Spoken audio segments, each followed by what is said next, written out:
The night air along the Nile was quiet. But inside the stone chambers, something far more disturbing was unfolding. Not a battle, not a rebellion, but a punishment. One so humiliating, so psychologically crushing, that even in a civilization obsessed with order, it was feared more than death itself. Because in ancient Egypt, death was not the end. It was a beginning, a journey into eternity. And anything that threatened that journey was worse than dying. Ancient Egypt is often remembered for its beauty. Golden temples, towering pyramids, pharaohs treated like gods. A civilization built on harmony, balance, and divine order. But behind that image, there was another side. A system of punishment designed not just to hurt the body, but to destroy the soul. Because for the Egyptians, the worst thing you could lose was not your life. It was your afterlife. To understand why, you have to understand what they believed. In ancient Egyptian thought, a person was made up of more than just flesh. There was the Ka, the life force, the Ba, the personality, and the Ren, the name. But most important of all, was the body itself. Because without a preserved body, the soul could not survive. Without proper burial, there was no eternal life, no paradise, no peace, only darkness, oblivion. To them, that was the true horror. And that is exactly what some punishments were designed to do. In most ancient societies, punishment was about control, keeping order, sending a message. But in Egypt, it went deeper. Because law was not just human. It was divine. It was called Marat, the balance of the universe. Truth, justice, harmony.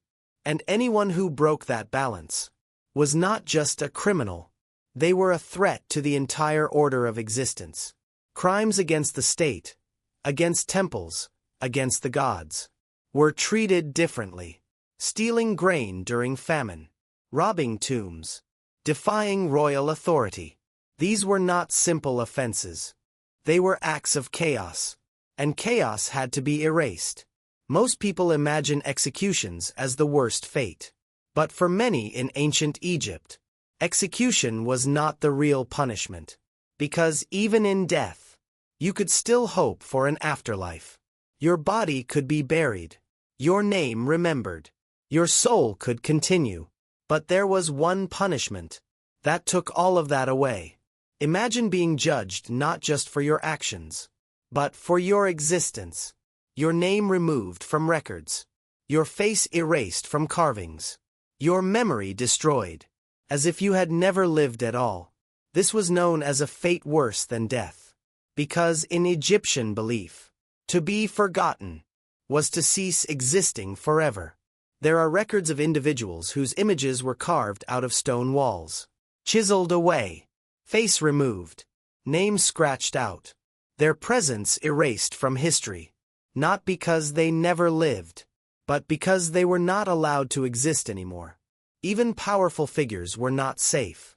When rulers fell from favor, their monuments were destroyed, their statues shattered, their names removed from inscriptions. It was as if the entire civilization agreed to pretend they had never been there. But for ordinary people, punishment could be even more personal and even more terrifying. One of the most feared punishments involved the denial of proper burial. In a land where elaborate tombs and rituals were essential, being denied burial was a nightmare. Because without it, the soul could not continue. There would be no journey through the afterlife.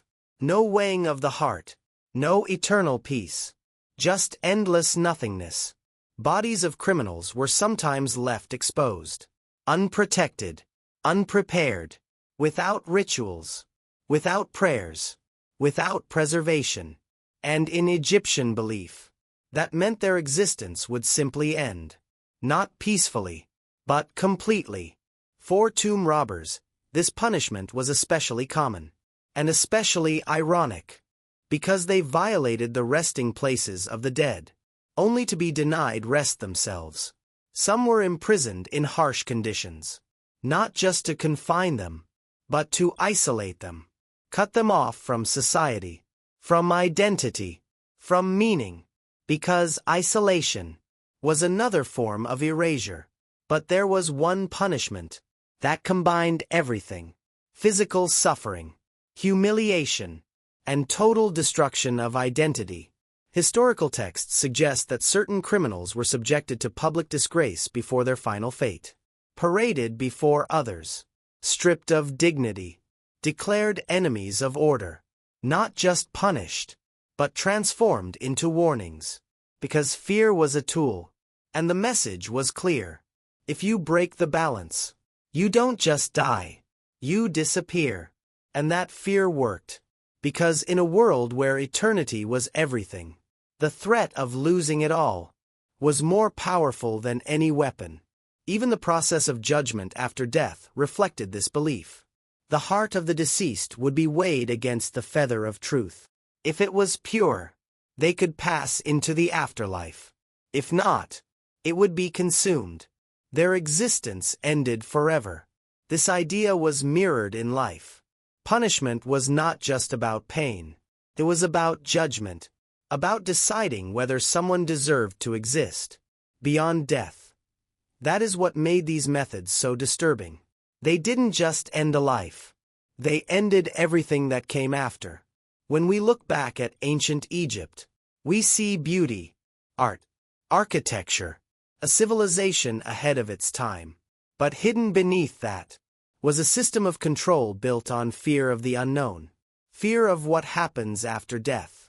And the greatest punishment of all was to be denied that future, to be erased, forgotten, lost not just to the world, but to eternity itself. Because in ancient Egypt, death was not the end, but for some, it was the last thing they would ever have.